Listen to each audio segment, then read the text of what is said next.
Rasulullah SAW sangat takut berhutang dan sangat takut jika hal tersebut menjadi kebiasaannya. Maka jangan membiasakan diri untuk berhutang. Ad-dainu hammun bil-laili wa madhallatun bin-nahar.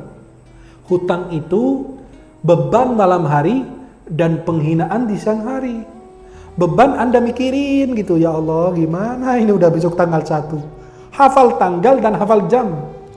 Tanggal itu nggak pernah lupa. Kenapa? Karena dia tanggal 1 pasti nagih saya.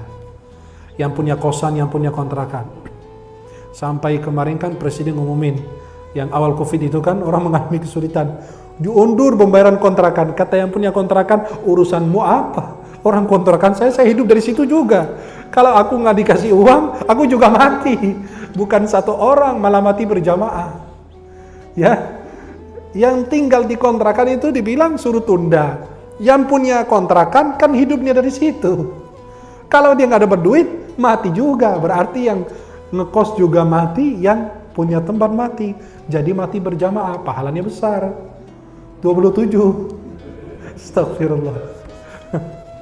Para jamaah yang dimuliakan Allah SWT. Kan kita satu tubuh sama manusia, orang muslim. Kalau sakit, sakit semua. Kalau bahagia, bahagia semua. Maka Nabi SAW takut berhutang dan takut menjadi kebiasaan beliau.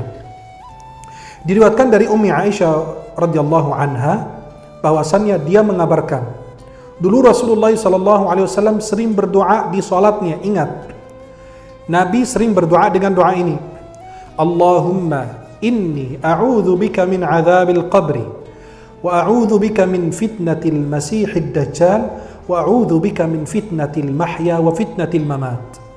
Allahumma inni a'udzu bika minal ma'thami wal maghrab. Ini doa Nabi SAW ketika salat. Ya Allah, sesungguhnya aku berlindung kepadamu dari azab kubur, dari fitnah al-Masih ad-Dajjal, dan kita pernah bahas tentang Dajjal, dan dari fitnah kehidupan dan fitnah kematian.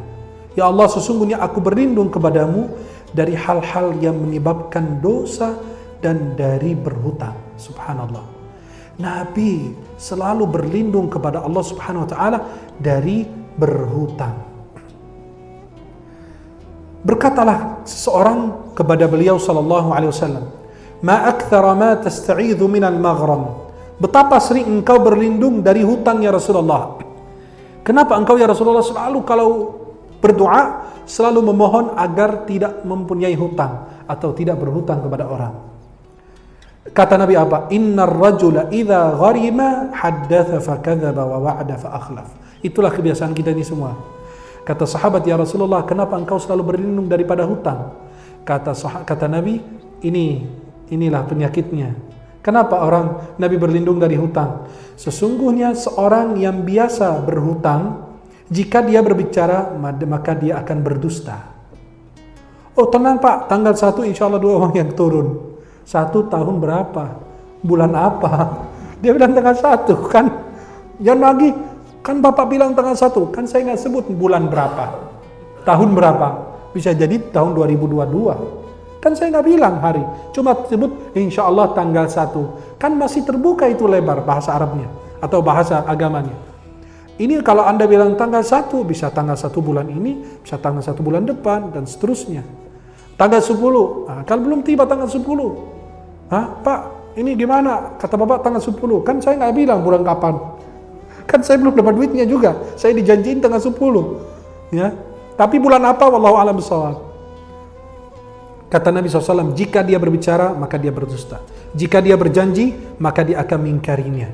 Pak, insya Allah seminggu lagi, ya, sebulan lagi, insya Allah saya akan berjanji untuk memenuhi hutang saya.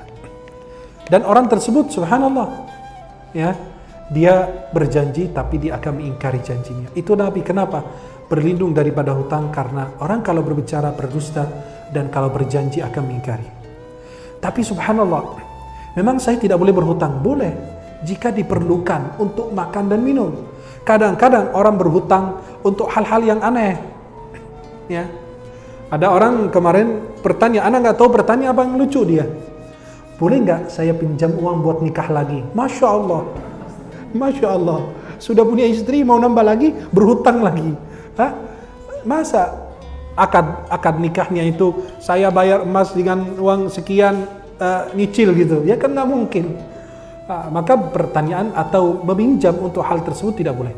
Contoh, saya punya motor, saya mau pinjam berhutang untuk beli mobil, sedangkan saya nggak butuh mobil, cuma gaya-gayaan aja, itu haram.